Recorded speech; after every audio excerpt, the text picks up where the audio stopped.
Hello दोस्तों, स्वागत है आप सबका स्मार्ट डेली जीके में। आज हम पढ़ेंगे वैदिक सभ्यता के बारे में। इससे पहले हमने हड़प्पा सभ्यता के बारे में, हमारा जो टॉपिक नंबर 1 था उसके बारे में पढ़ा था। तो आज हम जो इंडियन हिस्ट्री के पार्ट से रिलेटेड है, हमारा एंशियंट हिस्ट्री जो है इंडिया की, वैदिक सभ्यता हमारा दूसरा टॉपिक है। तो आज के जो क्वेश्चंस हैं हमारे, वो सारे इतने इंपॉर्टेंट क्वेश्चंस हैं कि या तो ये किसी ना किसी एग्ज़ाम में आए हुए हैं या आने की दृष्टि से बहुत ज़्यादा इंपॉर्टेंट है। तो चलिए शुरू करते हैं हमारा वीडियो। आज का हमारा पहला सवाल है, पूर्व वैदिक या ऋग्वैदिक सभ्यता का काल किसे माना जाता है? पूर्व वैदिक या ऋग्वैदिक सभ्यता का संस्कृति जो होती है उसका काल क्या माना जाता है? तो उसका काल माना जाता है 1500 ईसा पूर्व से 1000 ईसा पूर्व के बीच का। ठीक है। और जो हमारा उत्तर वैदिक संस्कृति का काल होता है वो क्या माना जाता है? क्वेश्चन नंबर 2 है हमारा, 1000 ईसा पूर्व से 600 ईसा पूर्व। तो ये जो हमारा काल है यहाँ पे पूर्व वैदिक काल, इसको तो 1500 ईसा पूर्व से 1000 ईसा पूर्व तक मानेंगे हम। और उत्तर वैदिक संस्कृति जो काल है हमारा, वो 1000 ईसा पूर्व से 600 ईस्वी तक है। क्वेश्चन नंबर 3 है हमारा, आर्य शब्द का शाब्दिक अर्थ है। तो आर्य जो शब्द है इसका शाब्दिक अर्थ या इसका मीनिंग क्या होता है? तो आर्य शब्द जो होता है इसका मतलब जो होता है वो होता है श्रेष्ठ या कुलीन। ये भी यूपीएससी में आया, यूपीपीएससी में आया हुआ क्वेश्चन है। तो ये भी काफ़ी बार एग्ज़ाम में आए हुए हैं, लेकिन मैंने यहाँ पे सिर्फ वही एग्ज़ाम मेंशन किए हैं जो काफ़ी बार इम्पोर्टेंट एग्ज़ाम है या बड़े एग्ज़ाम है, ताकि आपको लगे कि ये कितना इम्पोर्टेंट क्वेश्चन है। क्वेश्चन नंबर 4 है हमारा, प्राथमिक आर्य के बारे में निम्नलिखित कथनों में से कौन सा सही नहीं है? प्राथमिक आर्यों के बारे में निम्नलिखित कथनों में से कौन सा कथन सही नहीं है?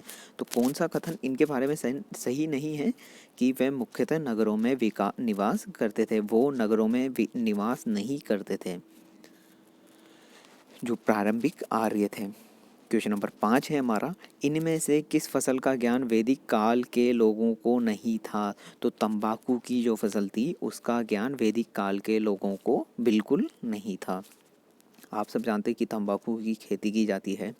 क्वेश्चन नंबर 6 है हमारा, उत्तर वैदिक काल के वेद विरोधी और ब्राह्मण विरोधी धार्मिक अध्यापकों को किस नाम से जाना जाता था? तो उत्तर वैदिक जो काल था हमारा, उस काल में जो वेदों के विरोधी जो होते थे, जो ब्राह्मणों के विरोधी होते थे, धार्मिक अध्यापक जो होते थे, उनको किस नाम से जाना जाता था? उनको जाना जाता था श्रमण के नाम से। क्वेश्चन नंबर 7 है हमारा, वैदिक गणित का महत्वपूर्ण अंग है। जो हमारी वैदिक गणित है तो उसका महत्वपूर्ण अंग क्या है? उसका महत्वपूर्ण अंग है शुल्व सूत्र। शुल्व और सूत्र जो इसका है वैदिक गणित का महत्वपूर्ण अंग है। क्वेश्चन नंबर 8 है हमारा, किस वेद में प्राचीन वैदिक युग की संस्कृति के बारे में सूचना दी गई है? तो प्राचीन जो वेद युग की संस्कृति थी हमारी, उसमें सबसे प्राचीन वेद जो है हमारा ऋग्वेद, उसमें इसकी सूचना या इसके बारे में जानकारी दी गई है। अब सबसे इम्पोर्टेंट क्वेश्चन आता है, ये काफ़ी बार एग्जाम में आया हुआ है। भारत के राज्य के चिन्ह में प्रयुक्त होने वाले शब्द सत्यमेव जयते किस उपनिषद से लिया गया है? तो जो सत्यमेव जयते जो शब्द है भारत के राज्य चिन्ह में उपयुक्त होता है, तो इसको लिया गया है मुंडक उपनिषद से। मुंडक उपनिषद से इसको लिया गया है। क्वेश्चन नंबर 10 है हमारा, ऋग्वैदिक आर्यों का मुख्य व्यवसाय क्या था? तो ऋग्वेद जो आर्य थे उनका मुख्य व्यवसाय क्या था? पशुपालन। इनमें हमने क्या क्या जाना इनके बारे में? ऋग्वेद काल के जो लोग थे वो तंबाकू की खेती नहीं करते थे, वो नगरों में निवास नहीं करते थे, उनको जो है पशुपालन इनका मुख्य व्यवसाय था। तो इस तरह से हमें इनके बारे में चीज़ों को लिंक करना है। और ये सारे वो क्वेश्चन हैं जिनसे आपके पूरा टॉपिक क्लियर हो जाएगा इस चीज़ से। क्वेश्चन नंबर 11 है हमारा, भारतीय संगीत का आदि ग्रंथ कहा जाता है।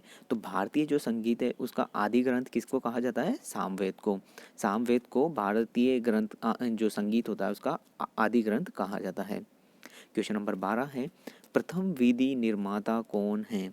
तो प्रथम विधि निर्माता कौन थे? वो थे मनु। और ये भी काफ़ी बार एग्जाम में आया हुआ क्वेश्चन है।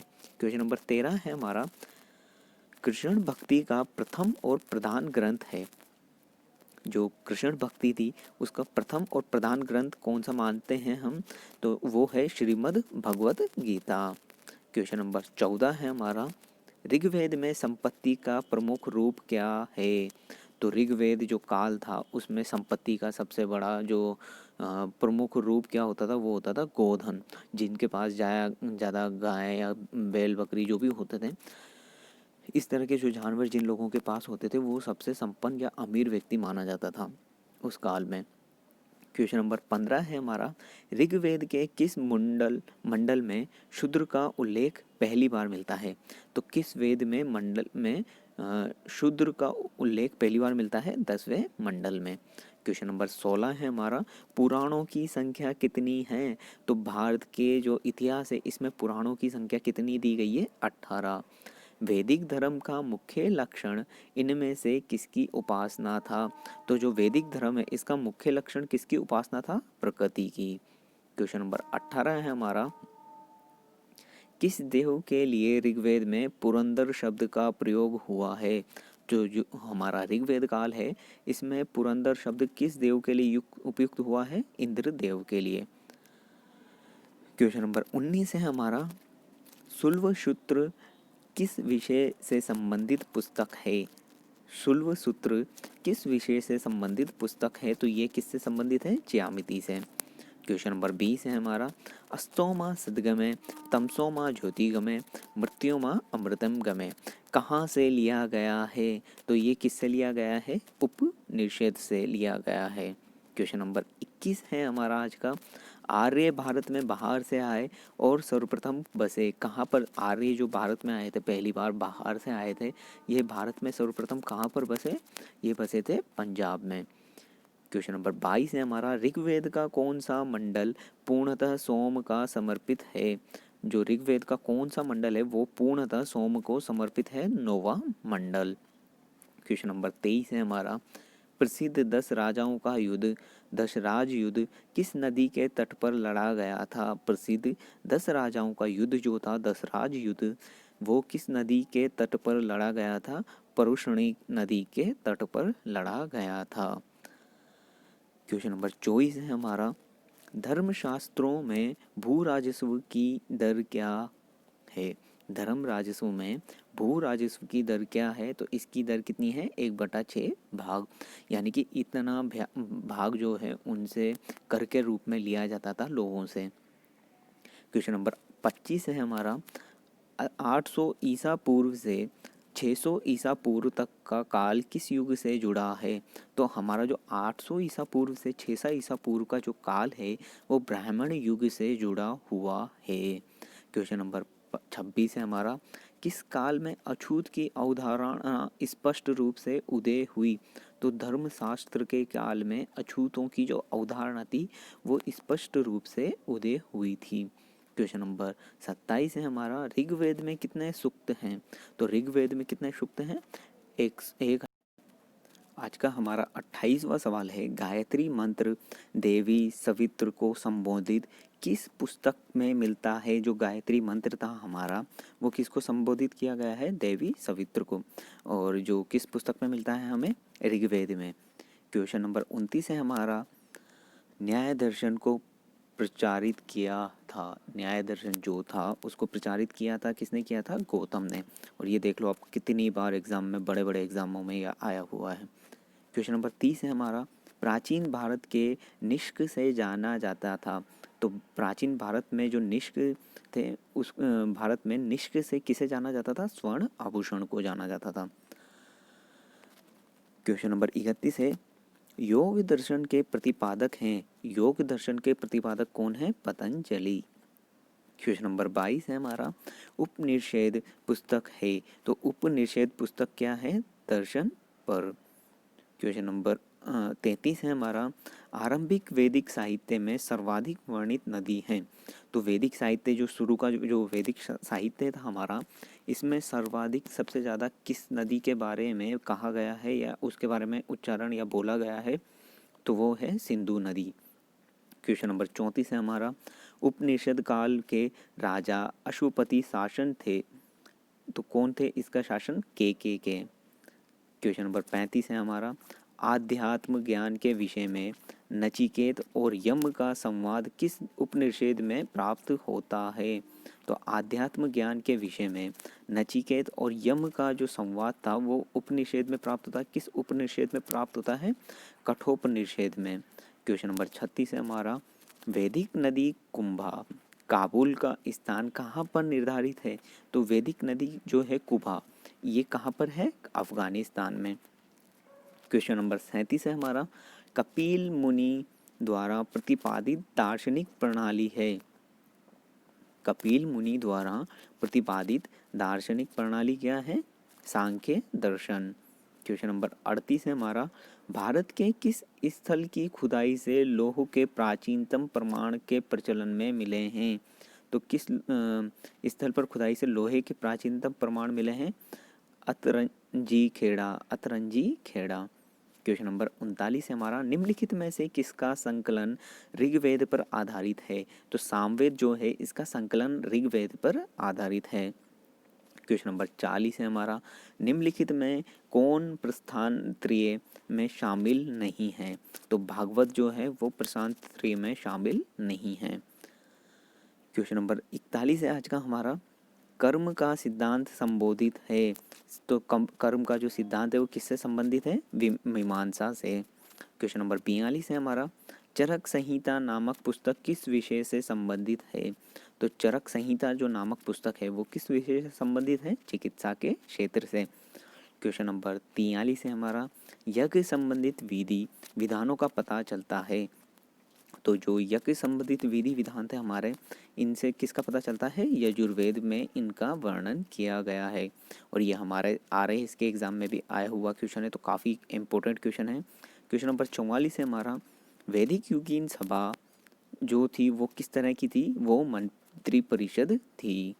क्वेश्चन नंबर 45 है हमारा, वैदिक युग के प्रचलित लोकप्रिय शासन प्रणाली थी, किस तरह की थी? गणतंत्र। क्वेश्चन नंबर 46 है हमारा, सबसे प्राचीन वेद कौन सा है? तो सबसे प्राचीनतम वेद कौन सा है? ऋग्वेद। क्वेश्चन नंबर 47 है हमारा, निम्नलिखित में से कौन भारतीय दर्शन की आरंभिक विचारधारा है? तो सांख्य भारतीय दर्शन की आरंभिक विचारधारा है। क्वेश्चन नंबर 48 है, सांख्य, योग, न्याय, वैशेषिक, मीमांसा एवं वेदांत, इन 6 भिन्न भारतीय दर्शनों की स्पष्ट रूप से अभिव्यक्ति हुई। तो किसमें हुई? वैदिक युग में। क्वेश्चन नंबर 50 है हमारा आज का, मनु स्मृति मुख्यतः संबंधित है। तो जो मनु स्मृति थी वो मुख्यतः किस चीज से संबंधित है? समाज व्यवस्था से। क्वेश्चन नंबर 51 है हमारा, गायत्री मंत्र की रचना किसने की थी? तो गायत्री मंत्र जो था इसकी रचना किसने की थी? विश्वामित्र ने। क्वेश्चन नंबर 52 है हमारा, अवेस्ता और ऋग्वेद में समानता है। अवेस्ता किस क्षेत्र से संबंधित है? ये ईरान से संबंधित है। क्वेश्चन नंबर 53 है हमारा, निम्नलिखित में से कौन सी एक ऋग्वैदिक आर्य की लाक्षणिक विशेषता नहीं है? वे लोहे के उपयोग से परिचित नहीं थे। जो ऋग्वेद के आर्य थे वो लाक्षणिक विशेषता उनकी क्या नहीं थी? वो लोहे के उपयोग से परिचित नहीं थे। क्वेश्चन नंबर 54 है हमारा, ऋग्वेद में निम्नलिखित किन नदियों का उल्लेख अफगानिस्तान के साथ आर्य के संबंध का सूचक है? तो कुंभा और क्रम, ये 2 नदियां हैं, इनका उल्लेख अफगानिस्तान के साथ आर्यों के संबंध का सूचक है। मतलब कि अफगानिस्तान का आर्यों से किस तरह से संबंध था, तो ये दोनों नदियां उसको बताती हैं। निम्नलिखित में से किस भारतीय परमाणुवाद का जनक कहा जाता है? निम्नलिखित में से किसे भारतीय परमाणुवाद का जनक कहा जाता है? किसे कहा जाता है? महर्षि गौतम को। तो आज के लिए इतना ही। वैदिक काल के हमारे टोटल 55 क्वेश्चन हो गए और ये सारे क्वेश्चन बहुत इंपॉर्टेंट है। अगर आप ये क्वेश्चन पढ़ते हैं और हर टॉपिक के हमारे 50 जो भी क्वेश्चन होते हैं, तो हमारे हिस्ट्री के टोटल लगभग आप आइडिया मान लो 1500 के लगभग हमारे इंपॉर्टेंट क्वेश्चन हो जाएंगे, जो एग्ज़ाम की दृष्टि से भी इम्पोर्टेंट है और एग्ज़ाम भी आए हुए हैं। तो ये सारे क्वेश्चन बहुत ज़्यादा इंपॉर्टेंट है, आप लोगों को सिर्फ यही पढ़ने हैं। तो आज के लिए इतना ही। वीडियो को लाइक और शेयर ज़रूर करें, सब्सक्राइब करना ना भूलें और हमारी पुरानी सारी वीडियो पर एक बार नज़र ज़रूर डालें और हमें बताएं कि आपको हमारी वीडियो किस तरह की लगी। तो आज के लिए इतना ही। Thank you very much.